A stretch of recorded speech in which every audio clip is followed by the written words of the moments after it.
What if I told you the world's absolute strongest economy is quietly, almost silently, heading toward a major financial disaster?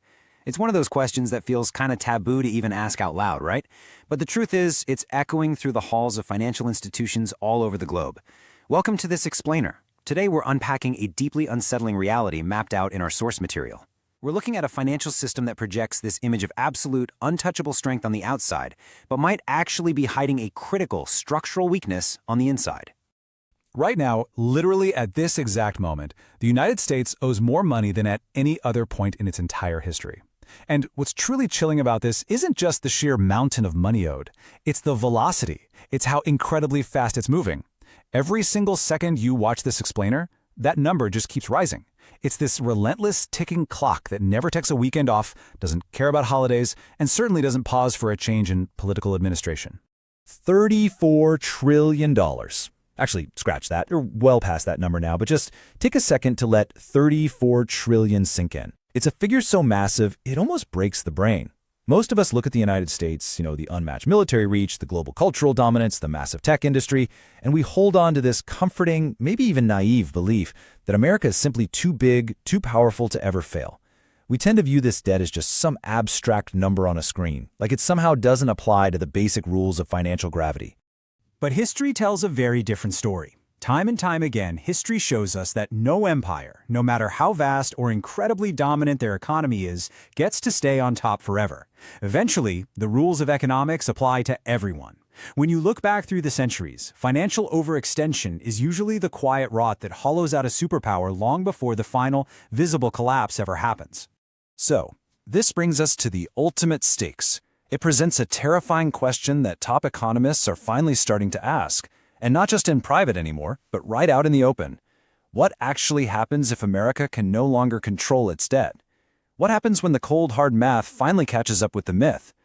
This isn't just a fun theoretical debate. It's easily the most critical financial question of our time. Okay, let's dive into this. Section 1. How the problem started, with decades of borrowing. Now, this absolutely didn't happen overnight. For decades, the U.S. government has operated on a really simple but fundamentally flawed premise, consistently spending way more money than it earns. Year after year, administration after administration, they've relied on money that just doesn't exist in the Treasury. And if you walk through the timeline, the pattern is glaringly obvious. Every major crisis, whether it's funding overseas wars, stabilizing economic crashes, navigating pandemics, or bailing out massive banks, was met with the exact same solution: borrow more money, fire up the printing press, and issue more bonds. It basically became the universal band-aid for every single national emergency. So you might be wondering, why on earth did this go unchecked for so long? Well, it all comes down to trust. This excessive borrowing was completely backed by the world's absolute, unquestioning trust in the US dollar. As the world's reserve currency, the money literally everyone else relies on to trade and hold value, other countries willingly kept lending to America. Global investors couldn't get enough government bonds because they viewed them as the safest asset on the planet. And with that unwavering trust, the machine just kept humming along. But slowly, and very quietly, the debt began growing at a pace that completely outstripped the growth of the American economy itself. We crossed this invisible threshold where borrowing wasn't just fueling new growth anymore. It was literally sustaining basic everyday operations. Trillions quietly compounded into tens of trillions. The whole foundation became dangerously top-heavy, reaching levels today that even the most blindly optimistic financial experts are struggling to justify. Which brings us to part 2, the dangerous interest trap and the real threat unveiled. Now, the sheer size of the debt is alarming, sure, but the immediate pressing danger, the trap that has essentially already been sprung, is the compounding interest. For years, America survived this borrowing addiction because interest rates were sitting at historic lows. Borrowing money was cheap, practically free in some respects. But today, the economic landscape has violently shifted. Rates are significantly higher now to fight off inflation. And what that means is the government is forced to spend unprecedented mountains of taxpayer money just to service the interest. They aren't even paying down the principal amount. They're just feeding the furnace to keep up with the interest payments. And this brilliantly illustrates the core of the problem. Imagine a household using one credit card to pay the minimum balance on a completely different credit card month after month. That strategy works for a little while, right? It gives you this illusion of stability. Until suddenly it doesn't. Eventually, you hit your credit limit, or the interest payments completely eclipse your actual income, and the entire house of cards comes crashing down. But we can't just look at this as some high-level macroeconomic theory, because this trap is already squeezing everyday life. You're probably feeling the immense pressure of this unstable system yourself. It shows up as rapidly increasing food prices every time you hit the grocery store. It looks like wildly expensive rent that totally outpaces your wages. It's the exploding costs of insurance. Because of this massive systemic strain, millions of families are trapped living paycheck to paycheck, essentially acting as the shock absorbers for a deeply struggling national economy.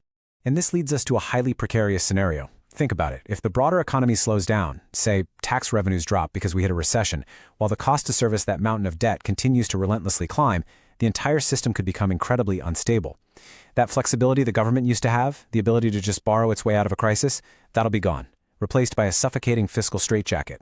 Moving on to part 3, the world is watching and the fracturing of global trust. You see, America's greatest advantage, the true engine behind its global standing, was never just its military. It has always been the worldwide trust in the dollar as the ultimate financial anchor. But foreign nations aren't blind to America's balance sheet, and that absolute trust, it's starting to crack. Right now, we are seeing quiet, sequential actions taken by other nations to build distance and reduce their reliance on the American dollar. First, they're structurally preparing their economies for less dependence on the U.S.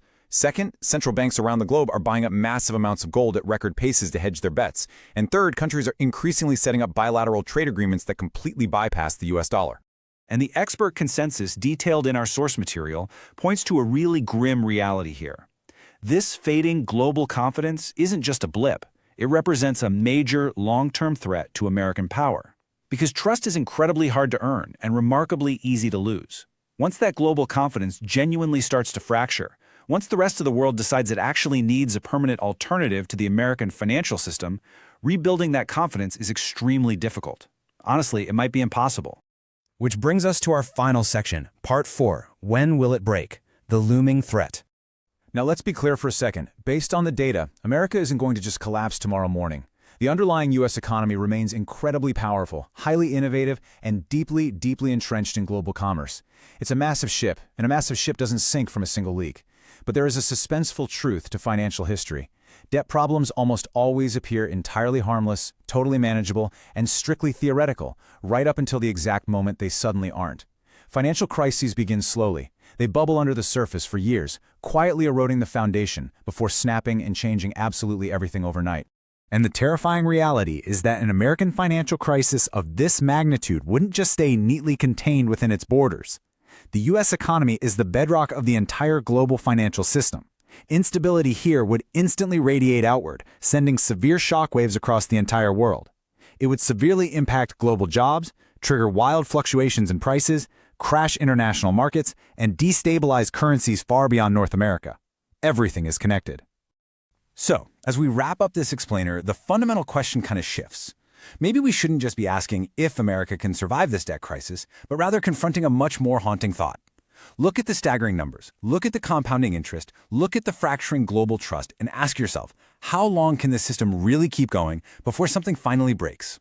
It's a question that absolutely demands our attention, and it's one that history suggests will, eventually, demand an answer.